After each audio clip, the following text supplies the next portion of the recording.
Olá a todos, sejam bem-vindos a mais um AgroJovem Podcast. Disponível no YouTube e no Spotify, nós trazemos aqui atualizações do setor do agronegócio, falando principalmente de gestão de propriedades rurais, tecnologia, liderança no setor para você que é produtor rural ou é empresário do setor, ou principalmente está querendo buscar informação para aprender um pouco mais sobre o agronegócio como um todo. E hoje nós vamos falar de um assunto muito importante aqui, que é a aviação agrícola no Brasil. E para falar de um assunto tão relevante como esse, nada melhor do que trazer aqui o diretor executivo da SINDAG, que é o Sindicato de Aviação Agrícola. E esse aí é o nosso amigo, que já fez um podcast comigo uma vez, é amigo pessoal também, Gabriel Colli, que também é engenheiro agrônomo assim como eu, e tem uma vasta experiência no setor e vai nos contar um pouquinho mais hoje. Seja bem-vindo, Gabriel. Tudo bem, Lucas? Obrigado aí pelo convite mais uma vez. Prazer falar com você e parabéns pelo trabalho aí. Muito bacana ver o AgroJovem crescendo cada vez mais com compromisso, com responsabilidade, uma organização, um profissionalismo impressionante aí, por isso que a cada ano que passa cresce, levando conteúdo cada vez maior. Lembra aí do nosso outro episódio que a gente fez também e cada vez a gente conversa, a gente vê o quanto o seu produto AgroJovem está cada vez melhor. Obrigado aí, fico à disposição. Show, muito obrigado. E o outro episódio, para quem ficou curioso agora, a gente falou sobre sucessão familiar, né, com o Hugo Leite, que faz o melhor queijo do mundo lá em Minas Gerais, na Serra da Canastra. Então, se você ficou curioso, dá uma olhadinha no YouTube, no Spotify, tá lá o episódio. Gabriel, obrigado. Então, conta um pouquinho para nós, primeiramente, o que é o SINDAG, como que funciona o sindicato hoje. Legal, o SINDAG é o Sindicato Nacional das Empresas de Aviação Agrícola e eu sempre faço questão de reforçar isso, né? A gente brinca de vez em quando que apesar de ser um sindicato ele funciona. Eu digo apesar de ser porque a palavra sindicato no Brasil ela tem de vez em quando um sentido bem pejorativo. Ela ficou marcada na nossa história aí com alguns momentos não tão bons, mas é um sindicato patronal, é um sindicato com uma visão empresarial muito grande. Esse foi o objetivo até da minha chegada na entidade ao final de 2015 para trazer uma visão de gestão e planejamento para dentro da entidade. O SINDAG é um jovem sindicato, ele nasceu em 1992, então aí tem 32 anos, então é um jovem sindicato, mas que já tem uma história extremamente importante.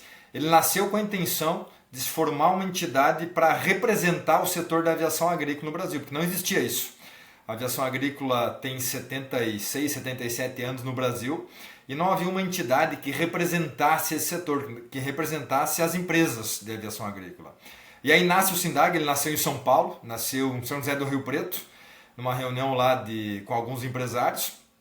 Aí depois que ele nasce em São Paulo, ele teve a sua sede mudada para o Rio Grande do Sul, quando a gente teve, já na sua primeira gestão, levou a sede para o Rio Grande do Sul.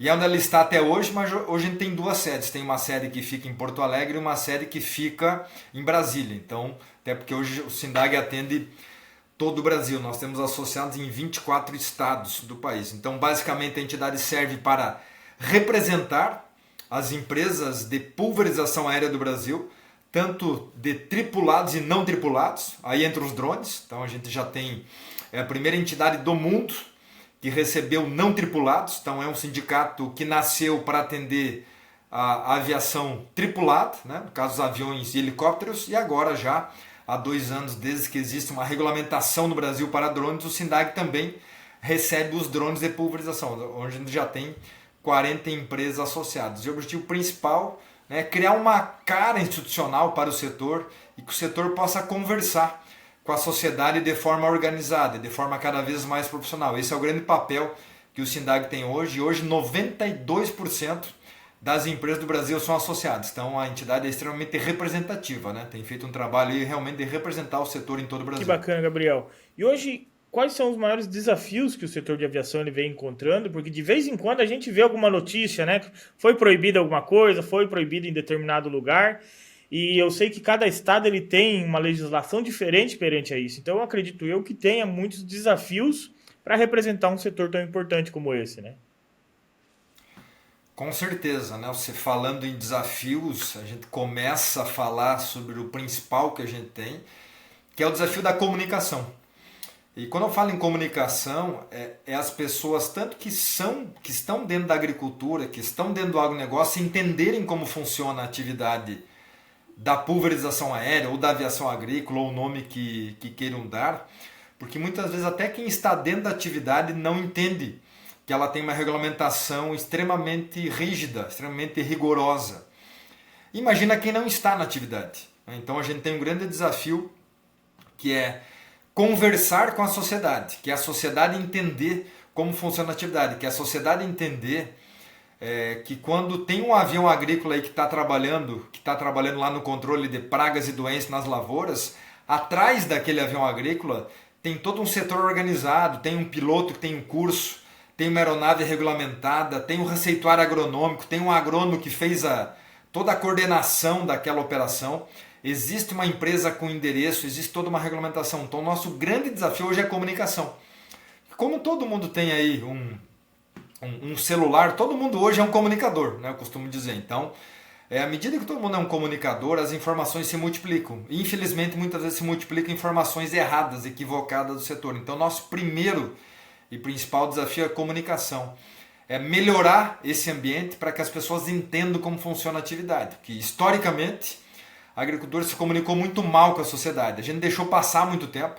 A gente não comunicou o trabalho do produtor rural. Quando muito da aviação agrícola, né? Não se passou esta informação. E agora a gente sofre muito. A gente tem que correr atrás dos veículos de comunicação, sejam eles regionais, estaduais ou nacionais, ou até internacionais. Nós temos que correr muito atrás hoje. Por isso nosso investimento hoje de tempo e de recurso ele é muito grande em comunicação. Por isso estamos aqui hoje, inclusive, no AgroJovem, para falar sobre isso, porque a gente entende que, primeiro, a comunicação mudou. A gente não precisa hoje mais fazer um big investimento num grande veículo de comunicação nacional. A gente precisa trabalhar os veículos regionais e os seus públicos. O AgroJovem tem o seu público e a gente quer atingir o público do AgroJovem. Como é que a gente atinge o público do AgroJovem? Dando prioridade e destinando tempo e recursos para investir no AgroJovem, que vai atender um público e ele vai multiplicar informação. Então, hoje, comunicação é a nossa prioridade. Quando tem outras pautas, sempre, obviamente, mas quando entra algo de comunicação, sempre é prioridade na agenda para que a gente possa levar informação para diferentes públicos, que são hoje cada vez mais segmentados. Com certeza. E essa questão da legislação e a comunicação, às vezes pode ser um grande limitador, né, em algumas regiões do Brasil, né, porque isso vem a atrapalhar os negócios.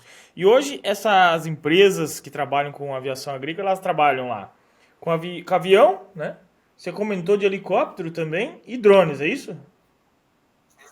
Exato, isso mesmo. E eles trabalham na frente de pulverização de várias culturas e aí, pelo que eu sei também, até semeadura eles vêm fazendo, correto? Exatamente, né?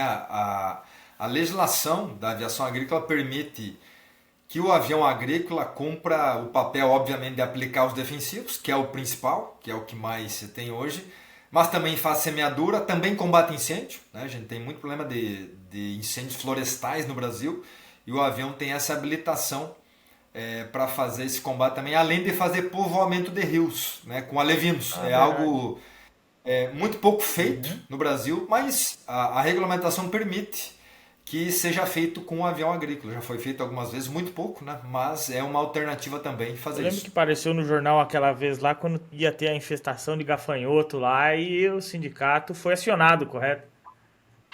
Exatamente, né? A gente fez todo um protocolo de combate aos gafanhotos, né? Que estavam vindo lá da Argentina, que estavam aí na iminência, né? de invadir aí o Brasil através do Rio Grande do Sul ou Santa Catarina. E a gente fez todo o protocolo. Lembrando aí, para quem não conhece, a aviação agrícola nasceu em 1947 no Brasil para combater gafanhotos. Houve uma infestação de gafanhotos no Rio Grande do Sul, em Pelotas, nas lavouras de arroz. Estavam comendo tudo.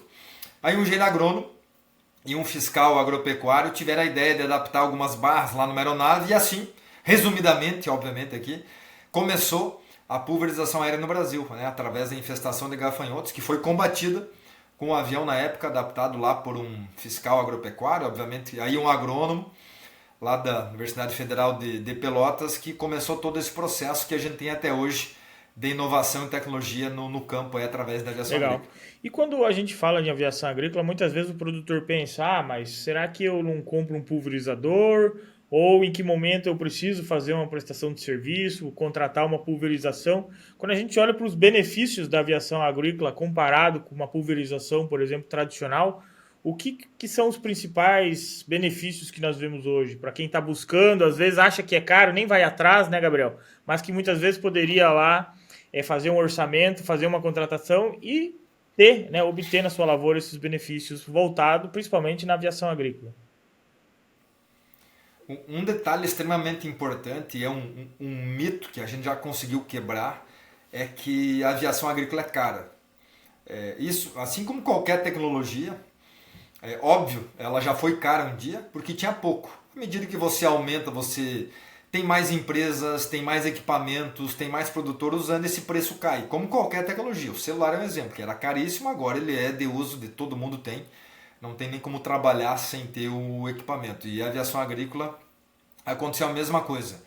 E quando a gente fala em pulverização aérea, sempre a gente reforça que tem espaço para todo mundo. Inclusive, nós temos muitas empresas de pulverização aérea que tem no seu portfólio autopropelido. Tem lá, porque ela oferece também isso ao seu cliente, o produtor rural. Porque não tem método melhor ou pior. Tem a condição ideal de aplicação. Tem lugar que o avião não entra, tem lugar que o trator não entra e nós vamos adaptando. O que nos interessa, no final das contas, é fazer o produto chegar lá na planta e ter uma boa aplicação e controlar as pragas ou as doenças. Agora, falando das vantagens da aviação agrícola, não tem como não falar da agilidade, da velocidade. Então, que é o principal benefício que a gente tem na pulverização aérea. Se nós considerar cada vez mais no Brasil, a gente tem as janelas de aplicação, elas são menores. A gente tem aí problema climático todo ano.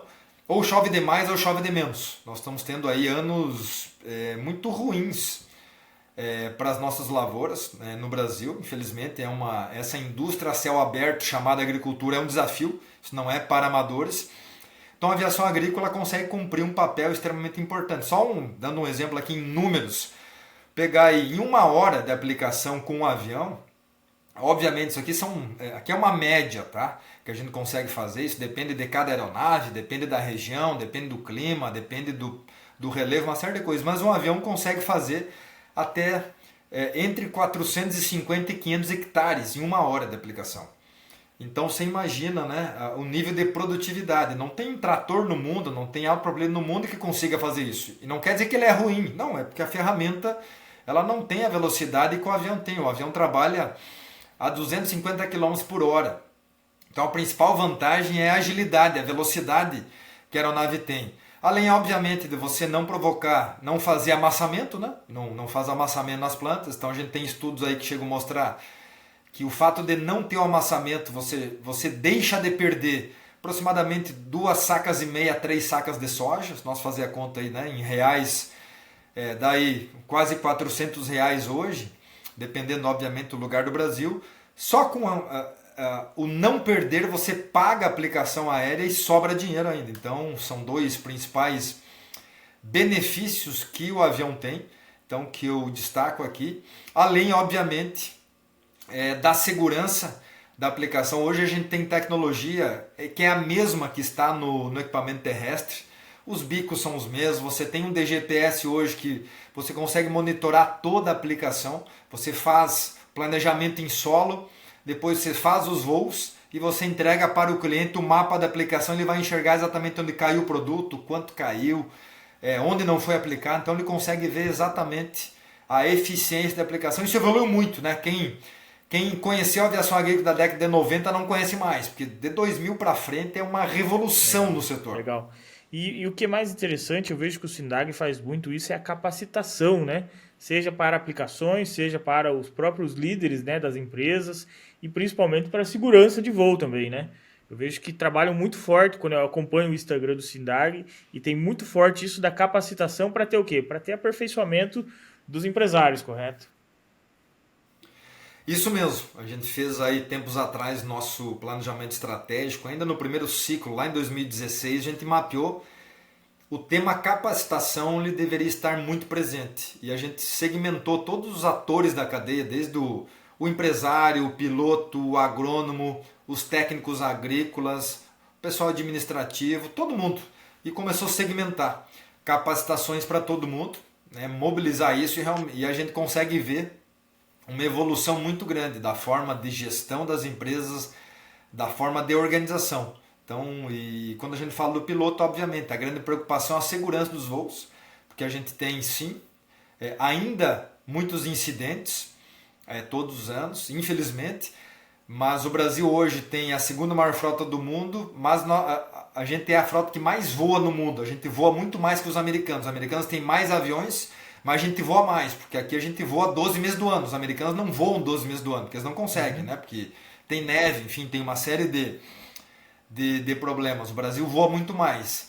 E o número de incidentes ou acidentes na aviação agrícola ele tem diminuído a cada ano, porque a gente está aumentando muito o número de voos. Pegar a última safra, a gente voou mais de 100 milhões de hectares no Brasil. Então você imagina, se voou mais de 100 milhões de hectares... E a gente teve aí menos de 150 ocorrências de incidentes com avião agrícola.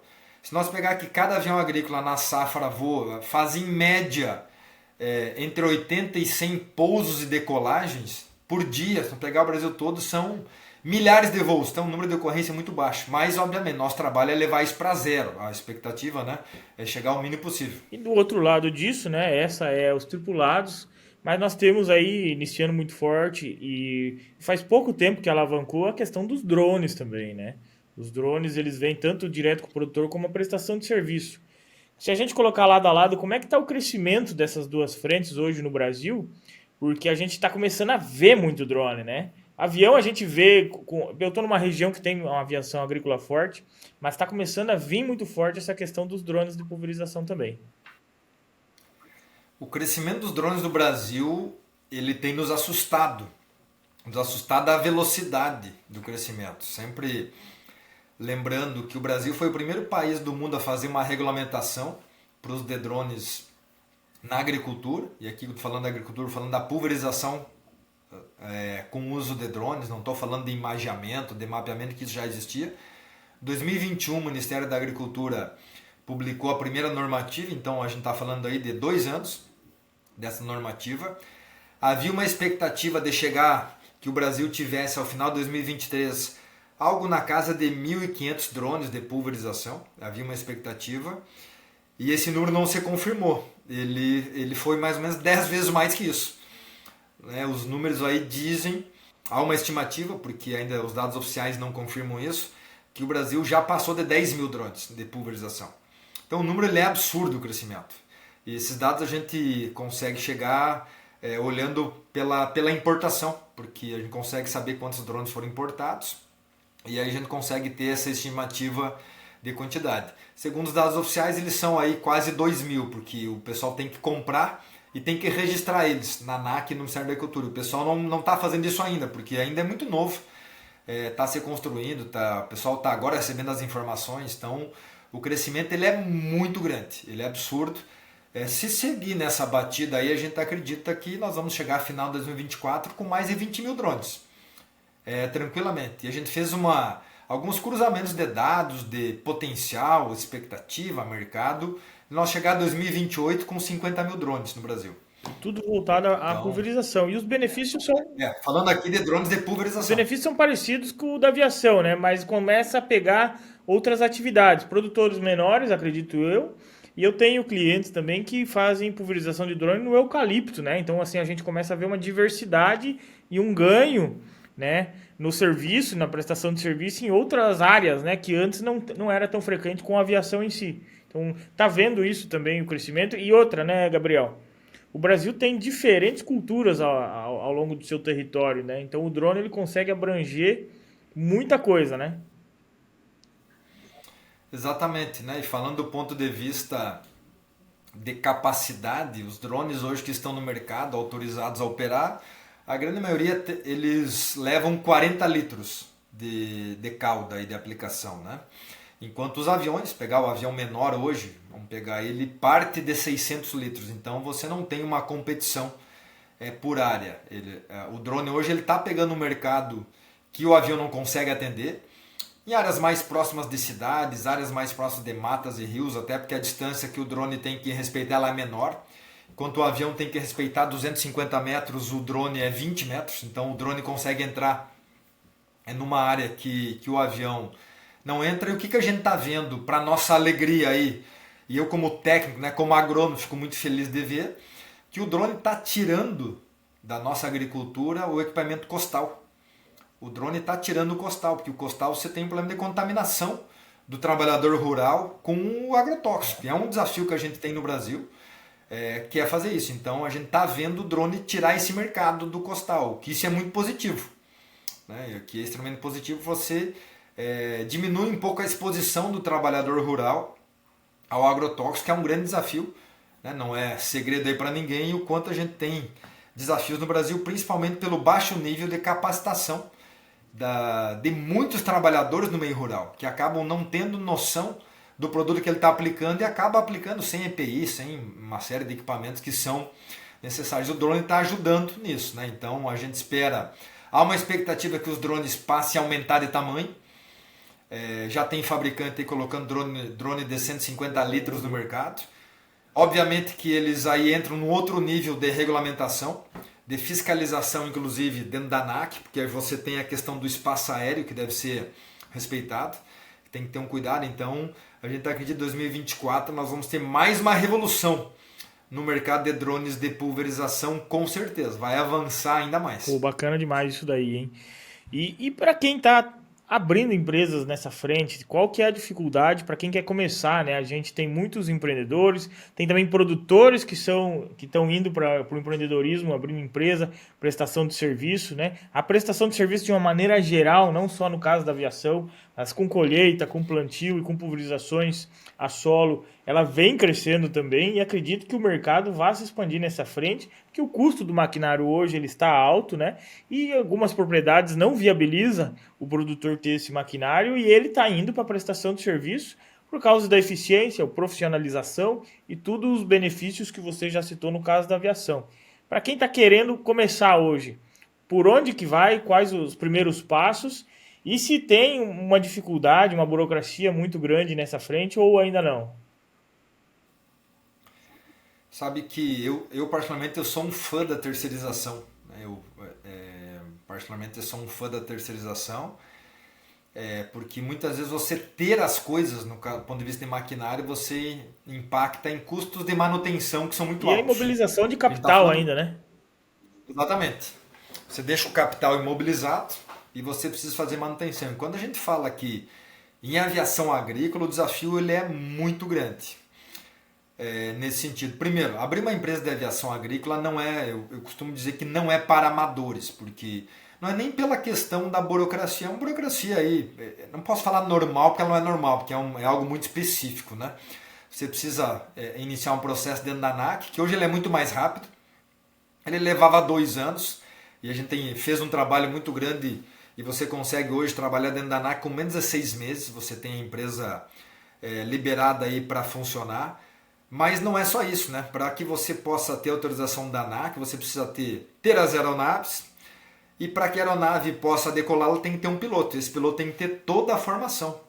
Você tem que ter a organização da empresa lá com o seu hangar, o seu pátio de descontaminação. E esse pátio tem que ser homologado pelo órgão estadual do meio ambiente.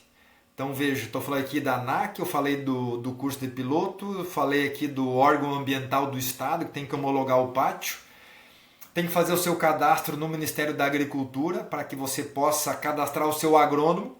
O agrônomo tem que estar no CREA, né, para que você... Então veja que tudo está amarrado aqui nesse negócio de abrir uma empresa para que você possa prestar serviços de pulverização aérea. E mensalmente você precisa prestar contas ao Ministério da Agricultura, dentro do CIPAgro, que é o sistema que faz a gestão de todo o Ministério da Agricultura, não só da aviação agrícola, mas tudo que envolve a agricultura e agrotóxico nesse país. Então tem um desafio sim para abrir uma empresa. Anualmente você precisa fazer as manutenções nas aeronaves. Dependendo do tipo de aeronave, aí a cada 50 horas tem que fazer manutenção. E essa manutenção não é simplesmente abrir o motor e e mexer nela, tem que ser numa oficina homologada pela ANAC, e você precisa mandar esse certificado lá dentro do sistema da ANAC anualmente, né, a cada X horas, para que você tenha autorização para seguir operando. Então é um desafio você abrir uma empresa e manter ela aberta dentro do processo legal. Por isso que eu digo hoje, né, para quem vai contratar uma empresa de aviação agrícola, pode ficar muito tranquilo, porque se essa empresa está aberta, é porque realmente ela cumpriu todo esse processo. Abre muito pouca empresa no Brasil de aviação agrícola. Não é fácil abrir uma empresa de aviação agrícola. Tanto é que o que mais ocorre, o pessoal vende as empresas. Acaba vendendo e transferindo as empresas para outros. Legal, legal. E o que você comentou ali, né? Nesse caso ainda, é uma burocracia boa, né? Porque ela traz segurança tanto para quem contrata como para o próprio empresário que está ali no setor. E você comentou ali que uma das exigências, né, é o curso de piloto, né? Às vezes a gente está aqui com muitos ouvintes que podem ser produtores, podem ser engenheiros agrônomos, podem ser técnicos ou talvez nada disso. Mas ele tem interesse aí em fazer um curso de piloto. Como que funciona esse curso para quem tem interesse? Se é possível fazer ele via SINDAG ou tem alguma outra instituição que é profissionalizada nessa frente? Quem dá os cursos de piloto agrícola são as escolas de formação. Tem escola específica, que são os cursos de piloto em aviação agrícola.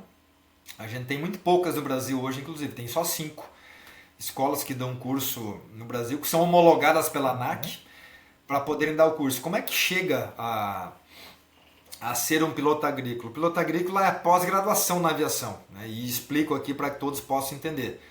Primeiro você vai fazer o curso de piloto privado, é o primeiro curso, né? Você faz aí no Aeroclube, para você poder entrar no mundo da aviação, faz o curso de piloto privado, faz as suas horas, depois faz o curso de piloto comercial, e aí, aí faz as horas. Algumas pessoas aí com o curso de piloto comercial começam a trabalhar nas companhias aéreas, como Azul, Latam, Gol ou outras que existem aí fora do Brasil também.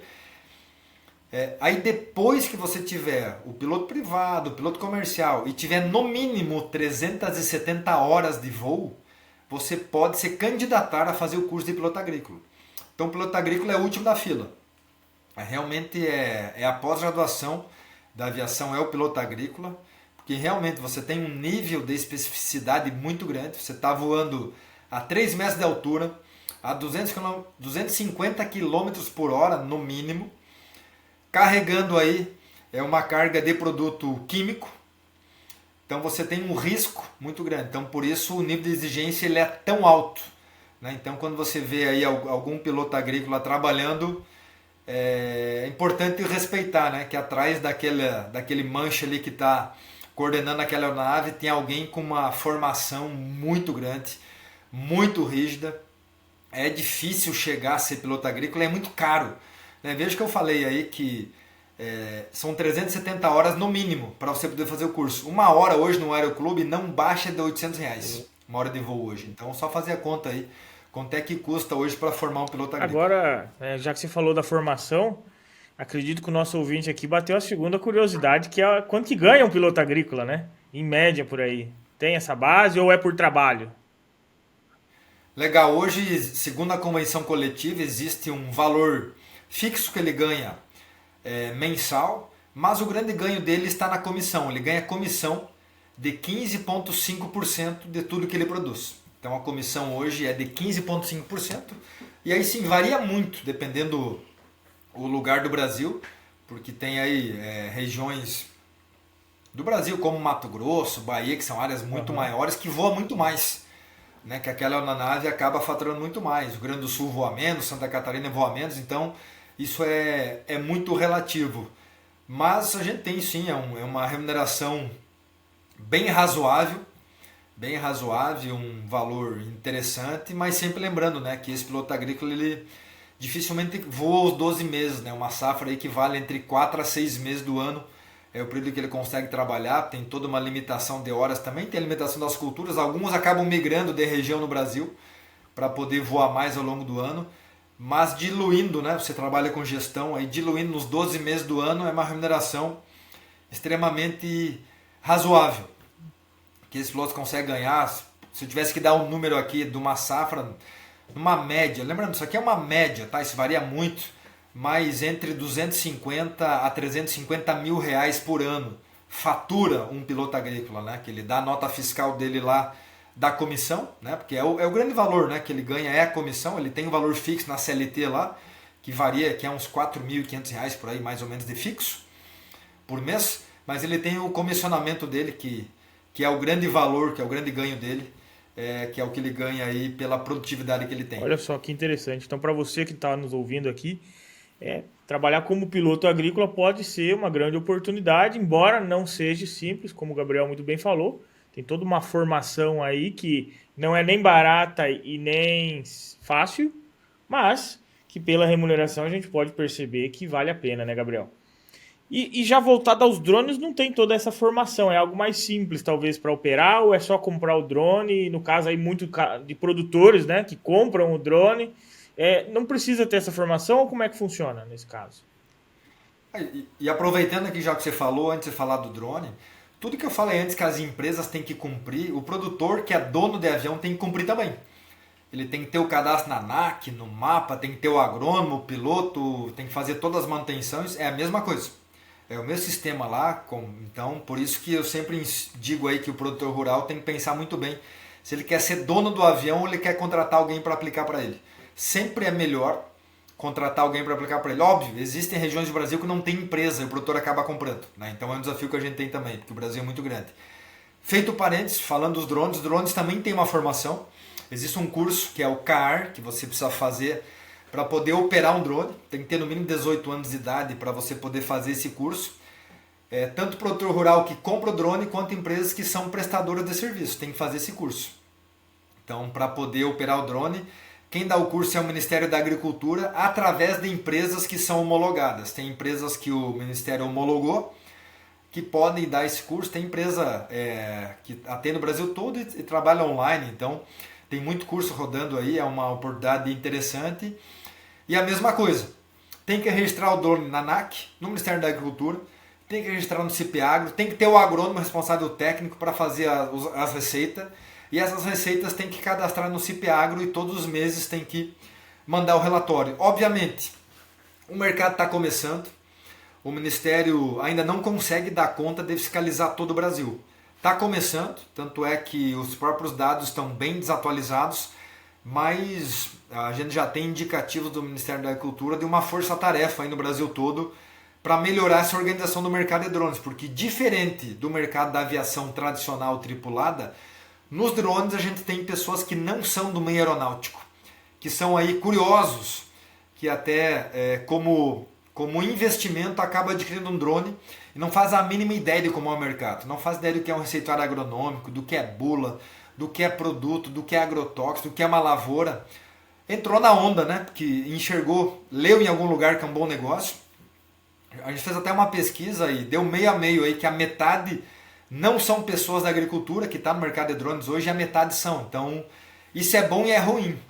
Por que é ruim? Porque são pessoas que não conhecem o setor e que não conhecem principalmente o que está fazendo ali. Não faz ideia do que é um fungicida, um inseticida, um herbicida, não faz a mínima ideia. Por isso que a gente, inclusive, está tendo alguns problemas nas aplicações com drones, principalmente porque as pessoas que estão ali não têm o conhecimento técnico, não são do ramo agrícola. Diferente da aviação agrícola, onde basicamente, com uma ou duas exceções do Brasil hoje, mas a imensa maioria são pessoas ligadas à agricultura, que já são do agro, já são da agricultura, já são da área aeronáutica, então a chance de ter problema é muito menor. Então o drone tem esse grande desafio. Mas, sendo bem objetivo aqui, resumindo, o drone tem que cumprir também basicamente a mesma regulamentação que os aviões cumprem. Então tem alguns aventureiros aí no setor, né, tentando então embarcar no drone, né? Agora, antes de continuar, o drone também faz semeadura, né, Gabriel? Faz também. E no caso do Rio Grande do Sul, ouvi falar que foi feito bastante semeadura esse ano com avião, é isso? No arroz?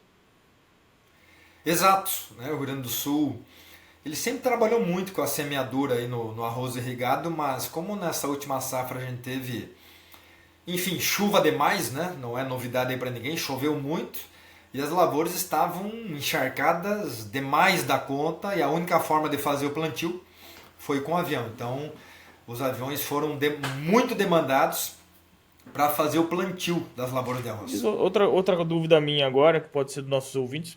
O Brasil tem diferentes escalas de plantio e colheita em todo o seu território, né? A agricultura brasileira sempre está em diferentes momentos. Existe alguma migração desses aviões? O piloto, você comentou que eles fazem uma certa migração. Mas existe uma migração de aviões de uma região para outra para fazer essa prestação de serviço também? Existe também bem menos que os pilotos, né? O que é mais comum é os pilotos irem para outras empresas e reforçar o time de outras empresas, né? Existe a migração de aeronaves de algumas empresas que têm filiais em vários lugares do Brasil. Ela acaba levando as aeronaves, né? Mas elas tentam fazer isso o mínimo possível, porque isso é muito caro. Isso é muito caro fazer, porque você tem que levar a aeronave é muito caro, ela vai voando e o combustível está muito caro. Hoje é o principal insumo que impacta os custos da aviação agrícola é o combustível, então a gente tem trabalhado isso muito nos empresários, inclusive, que se desloque o mínimo possível, que sejam o mais eficientes possível numa região menor, porque o custo do combustível é muito grande. Então a migração da aeronave ela existe, mas ela é muito baixa, né? O que existe bastante é a migração de pilotos. Tá, legal, legal. Não, show de bola. Então, assim, ó, para quem está querendo abrir empresas, entender um pouco da burocracia, para quem está querendo ser piloto, entender um pouquinho como funciona. Para você que é produtor e quer contratar, seja pulverização de drone, de avião, deu para perceber que tem inúmeros benefícios. E para quem está querendo buscar conhecimento, Gabriel, tem algum evento, alguma palestra, algum curso que vocês oferecem para a população em geral, para empresários e para produtores, que pode aí trazer informação e reunir toda essa galera? Anualmente nós temos o Congresso da Aviação Agrícola do Brasil e 2024 o Congresso acontece de 20 a 22 de agosto em Cuiabá, no Mato Grosso, e esse ano com uma particularidade também nós vamos sediar junto o Congresso do Mercosul, então nós vamos ter aí muita gente do Paraguai, da Argentina, do Uruguai participando do nosso congresso, então é uma oportunidade para quem quer conhecer mais. Existem oficinas dentro do congresso para quem está iniciando, para quem quer iniciar dentro da atividade, ter noções básicas da atividade. E também eu sempre recomendo o canal do Sindag no YouTube, ele tem lá muito conteúdo básico para quem quer conhecer como abrir uma empresa, como ser piloto agrícola. Tem lá, a gente fez muitas lives, a gente fez muitas oficinas e a gente fez isso no formato virtual também, então está disponível no canal para quem quer conhecer. Como é que abre uma empresa de drones, quais são os documentos que precisa, tudo isso está pronto lá no nosso canal no YouTube. Quem quiser dar uma olhada, é só procurar, bota lá no YouTube Sindag que vai encontrar. Então, muito fácil. A gente faz muitos eventos regionais, inclusive, né? Tem um calendário muito robusto em 2024 de feiras, de participações, que são eventos que a gente promove nas regiões para poder atingir cada vez mais um público urbano, inclusive, que não conhece a atividade. E a gente participa também de muitas feiras. 2023 a gente esteve em apenas, né, eu brinco com apenas, né, entre aspas, entre promoção nossa e participação, a gente esteve em 990 eventos. Bastante coisa. Pelo Brasil, dá uma média de 3 por dia, né? Aí eu entendi porque que no final do ano eu não tinha mais força para nada, né? Porque realmente foi um ano fora da curva, onde a gente dobrou de tamanho em relação a 2022. 2024 a gente espera crescer em mais 30%. Legal. Então realmente tem muita coisa para fazer. É bastante evento. A sede, por curiosidade, a sede de vocês fica onde? Porto Alegre e Brasília. Então faz as duas. Tá boa parte do país, então tá fácil de escalar. E eu vi uma vez, tem uma revista também, ela é mensal, é anual, como que funciona? A revista da aviação agrícola ela é trimestral, então quem quiser receber também ela na versão impressa, só procura aí, no site do Sindag ou na rede social lá, manda a mensagem, manda o endereço que não tem custo nenhum. Manda lá que pode receber ela impressa e tem ela no formato digital, obviamente, né? Tem o site da revista lá, a revista avag.org.br, ou vai no site do Sindag lá, vai achar o link para baixar a revista bem fácil. E Gabriel, antes da gente fechar, um tema aqui que você é mestre nisso, que é a questão da sucessão familiar. Você acredita que essa entrada dos drones do mercado, principalmente agora, não na prestação de serviço, mas sim dentro da propriedade, ela pode favorecer aí a muitos filhos ficarem na propriedade, pois facilita um pouco o trabalho operacional, né? Vai fazer uma pulverização com um trator às vezes um pouco mais velho, é, e isso ir a campo, tem todo aquele trabalho lá. Você acredita que nas pequenas propriedades o drone pode vir a facilitar essa questão da sucessão familiar? Com certeza. E como você puxou o tema aí, lembro quando eu fiz um mestrado em administração e a dissertação foi sobre o tema sucessão familiar no agronegócio, a gente identificou algumas premissas que poderiam fazer, algumas hipóteses que poderiam fazer o jovem querer ficar na propriedade. E uma delas tem a ver com tecnologia. Se ele não enxergar que tem novas tecnologias chegando, a chance dele sair é maior. E com a chegada do drone a gente enxerga que é uma alternativa. Eu tenho visto aí rodando o Brasil, conversado com muito jovem produtor, a empolgação deles com coisa nova, com tecnologia, seja o equipamento, né, a melhoria dos tratores hoje, a melhoria das aeronaves, o autopropelido, das plantadeiras. A tecnologia ela é absurda que a gente tem hoje. E os drones têm atendido uma boa parcela nesse sentido, de deixar pelo menos o jovem tendo entre parênteses aqui, não me interpretem mal, né, um brinquedinho a mais para que ele possa ficar na atividade pelo menos mais curioso e mais animado. Né? Eu falo brinquedinho que muitos têm comprado e ainda sem entender como funciona. Né? Alguns estão comprando sim com uma intenção muito profissional, mas ainda tem muito para melhorar. Mas eu enxergo com certeza que a entrada dos drones no nosso agronegócio pode ajudar muito a assegurar o jovem na agricultura, porque a gente precisa disso, porque a gente tem um grande desafio para os próximos anos, que é quem vai tocar esses negócios. A gente está olhando isso dentro da aviação agrícola. A gente tem empresas consolidadas, nós mapeamos isso, porém menos de 20% delas tem sucessão garantida. Então a gente não sabe o que vai acontecer. Bom, ou vai ser vendida, vai ser incorporada, ou vai fechar, enfim. Tem muito desafio pela frente. Tantas empresas como uma propriedade rural, ela tem três saídas, né? Ou ela ganha dinheiro e é vendida, né? E ela pode ser vendida por bem ou por mal, né? Não necessariamente porque ganhou dinheiro. Ou ela pode ser dada, ou ela pode quebrar, né? Então, assim, que seja vendida porque está bem e não porque está mal, né? Ou que seja herdada estando bem, porque senão o herdeiro não vai ter a competência para dar sequência nesse negócio e consequentemente, isso pode, né, falir depois, pode quebrar depois. Então, no final do dia, a gestão volta a ser importante como um grande pilar, né, Gabriel? Exatamente, com certeza. Tanto nas empresas como na propriedade rural. E para você que quer fazer gestão, não esqueça, né, de dar uma olhada aqui no QR Code, pode solicitar uma demonstração da plataforma de gestão do e-produtor. Gestão financeira para emitir notas, gestão financeira organizando por atividade rural, por safra, por talhão, gestão agronômica também, que produtos que nós utilizamos, será que foi aplicado com pulverizador, foi com avião, foi com o drone, qual que foi a dosagem. E para quem é da questão, né, principalmente aqui da diversificação de atividades rurais, uma gestão zootécnica, né, para frango, peixes, suíno e tudo isso. Então, conte com o produtor para quem quiser buscar. O QR Code está aqui na tela. Só solicitar uma demonstração e ela é gratuita aí. Tem toda uma equipe de suporte que vai auxiliar você. Gabriel, se puder deixar uma mensagem aí para os empresários e para os produtores rurais sobre a aviação agrícola no Brasil, qual que é essas expectativas para 2024, o ano começando? É um setor que já teve um grande crescimento em 2023 e a expectativa, creio eu, que é ser ainda melhor em 2024. Com certeza, 2023 em relação a 22 a gente cresceu aí, ainda estamos consolidando os números, mas a gente acredita que vamos bater na casa de 8% em número de aeronaves e área aplicada, né? O que realmente é extremamente interessante. Com relação a quem contrata as empresas de aviação agrícola, eu reforço ao produtor rural que está aqui acompanhando o AgroJovem, podcast que está levando informação para você, é sempre procurar olhar se essa empresa ela cumpre todos os requisitos legais para fazer a aplicação.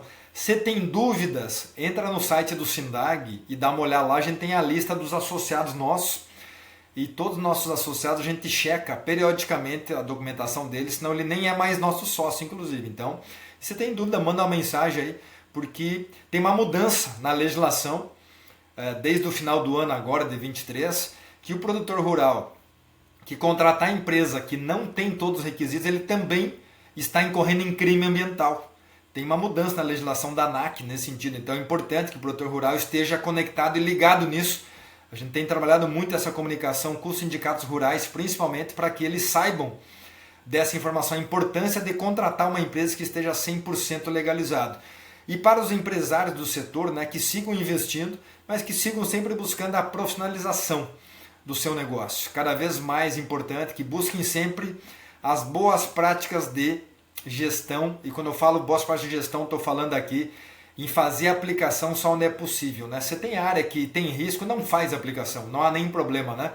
Muitas vezes a gente cria problema dentro de uma área que não nos gera nada do ponto de vista financeiro e cria um problema gigantesco. Então, você tem área que tem problema de distância, área ambiental, de legislação, você tem dúvida, não faz aquela área. Faz a conta, né? Quanto eu vou deixar de ganhar se eu não fizer aquilo?